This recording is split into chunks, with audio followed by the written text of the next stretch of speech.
ইয়ো, আমরা আজ সকাল সকাল বেরিয়ে পড়েছি ওয়াটার পার্কের উদ্দেশ্যে। তো এই দেখুন রাস্তার মধ্যে যা বৃষ্টি ছিল।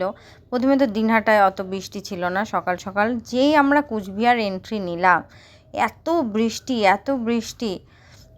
তারপর আমরা কুচবিহার বাইপাস হয়ে যখনই আমরা আলিপুরদুয়ার যাব সেই সময় এত বৃষ্টি ছিল, কিন্তু আল্লাহ আমাদের উপর মেহেরবান হয়ে গেল যে এতগুলো বাচ্চা কাচ্চা যাচ্ছে। তো আলিপুরদুয়ারে আর বৃষ্টি ছিল না। আমরা যতক্ষণ ওয়াটার পার্কে ছিলাম বা যতক্ষণ আমরা জলে ছিলাম ততক্ষণ বৃষ্টি ছিল না। আমরা যখন জল থেকে উঠেছি তারপর বৃষ্টি এসেছে। কিন্তু এই যে আমরা এখন ফ্লাইওভার ধরে চলে গেলাম ওয়াটার পার্ক। আর এই হলো আলিপুরদুয়ারের ওয়াটার পার্ক, যেটা আলিপুরদুয়ার থেকে একটু ভিতরে হলদিবাড়ি রোড বলে মাঝে।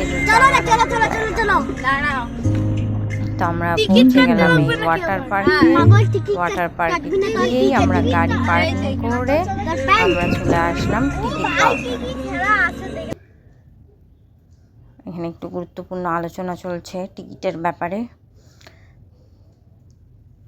তারপর আমরা টিকিট কাউন্টারে এসে এই গার্ড ভাই আমাদের কিছু বোঝাচ্ছে। তারপর আমরা চার্টটা দেখলাম, কিন্তু আমরা ওখানে গিয়ে আর বাচ্চা পেলাম না, কারণ ওখানে সব হাইট মেপে হয়।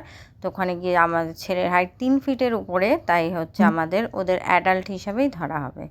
তারপর আমরা ওখানে টিকিট কেটে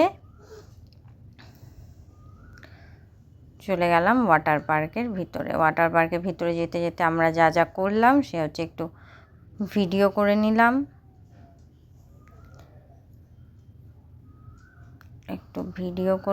একটু ফটোশ্যুট করলাম, করে ঠোরে আমরা ওখানে গেলাম। ওখানে গিয়ে আবার আরেক কাণ্ড, যে ওখানে আমরা যা বাড়ির থেকে ড্রেস নিয়ে গেছি সেই ড্রেসে হবে না, ওখানে ওদেরই ড্রেস নিতে হবে।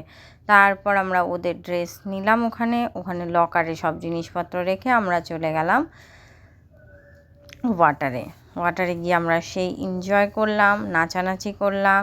তার মধ্যেই আমাদের আরেক গাড়িতে যারা যারা ছিল তারাও চলে এসেছিল। তারপর ওখানে আমরা সেই এনজয় করলাম। বাচ্চারা তো এত এনজয় করলো যে জল থেকে উঠতেই চাচ্ছিল না। 2-3 ঘন্টা জলের মধ্যে থেকে, আর এই দেখো আমার গোল্ডু দাদা জল পেয়ে এত খুশি আর ভাবাই যায় না। মনে হয় ও 3-4 দিন পর একদিন স্নান করলো আজকে। তারপর আমরা ওয়াটার পার্কে থেকে চলে গেলাম আরেকটি সুন্দর জায়গায়, সেটা আসবে নেক্সট ব্লগে। তার জন্য আপনাদের ওয়েট করতে হবে যে আমরা এরপর কোথায় গিয়েছিলাম।